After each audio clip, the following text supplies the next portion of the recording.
36 million people live in Uzbekistan, more than any other Central Asian state, more than Kazakhstan and Kyrgyzstan and Tajikistan and Turkmenistan combined. And for nearly 3 decades, almost nobody outside the region paid attention to its economy, because for nearly 3 decades, the government made sure there was nothing to see. That changed after 2016. Since the currency was floated in 2017, Uzbekistan's economy has grown at rates between 5 and 8% almost every year. Foreign investment has more than doubled, and international tourist arrivals have gone from roughly 1 million a year to nearly 8 million. This is the story of how the most populous country in Central Asia went from one of the most closed economies on Earth to one of its fastest growing, and whether that growth is now durable enough to make Uzbekistan the region's next real success story. Uzbekistan entered independence in 1991 with a population of roughly 21 million people and an economy built entirely around a single Soviet assignment: cotton. The Uzbek SSR had been turned into the USSR's cotton plantation, with irrigation systems that drained the Aral Sea to feed the fields, and a labor system that conscripted teachers, students, and public employees into the harvest every autumn. When the Soviet Union collapsed, Uzbekistan kept both the crop and the labor system.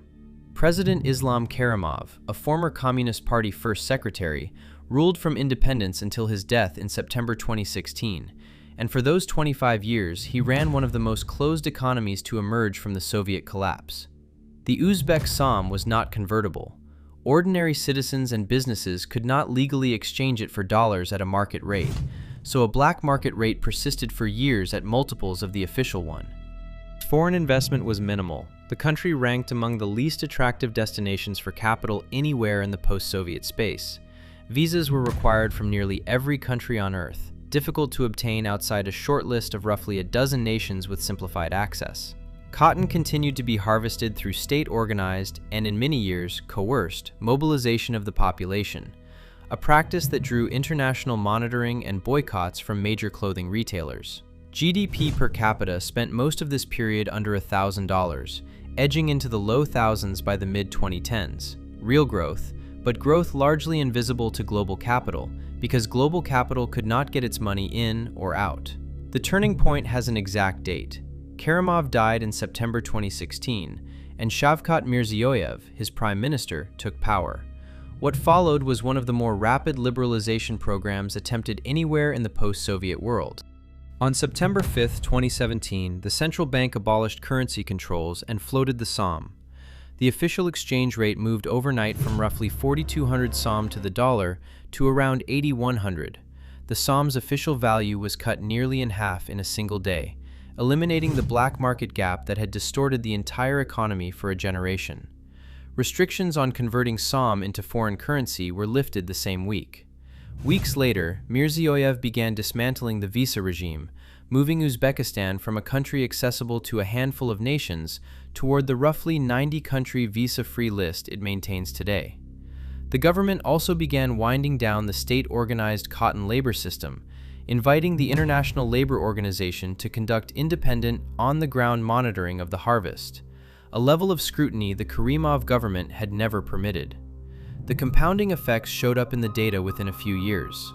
GDP growth, which had run 4 to 7% under the old, largely unverifiable Soviet-style statistics of the Karimov years, continued at a similar 4 to 7% pace after 2017, except now it was backed by convertible currency, real foreign capital, and independently monitored labor markets, which made it far more credible and far more investable.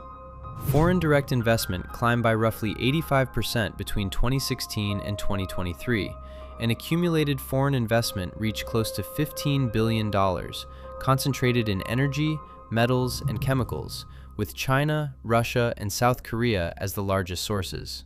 Tourism was the most visible change. Annual foreign arrivals rose from close to 1 million in 2016 to roughly 7 million by 2023 and around 8 million in 2024, as Samarkand, Bukhara, and Khiva, Silk Road cities that had been logistically difficult to reach for decades, opened to ordinary travelers rather than specialists and diplomats. On cotton, the ILO's 2021 monitoring report based on more than 11,000 interviews with pickers, found that 99% worked voluntarily and that systemic state-imposed forced labor had ended. The Cotton Campaign, which had organized a global retailer boycott of Uzbek cotton for nearly a decade, formally lifted it in March 2022. Population growth continued through all of this. Uzbekistan added roughly 1 million people every 18 months across the 2020s, expanding both the labor force and the domestic consumer market that investors were increasingly willing to bet on. Uzbekistan's population passed 37 million in 2025 and is on a trajectory toward 40 million within a decade, the only Central Asian demographic profile large enough to plausibly support a diversified, investment-driven economy rather than one dependent on a single export. GDP per capita, still only around $3,000, remains well below Kazakhstan's and a fraction of the wealthier post-Soviet states. The reforms have changed the trajectory, not yet the starting altitude. Structural risks remain. The political system Mirziyoyev inherited is still built around a dominant presidency with limited independent institutions. Human rights organizations continue to document restrictions on press freedom and civil society, and reform momentum in any centralized system depends heavily on the preferences of whoever holds power next. But the data on convertibility, investment, tourism, and labor monitoring all point the same direction for the first time in Uzbekistan's independent history.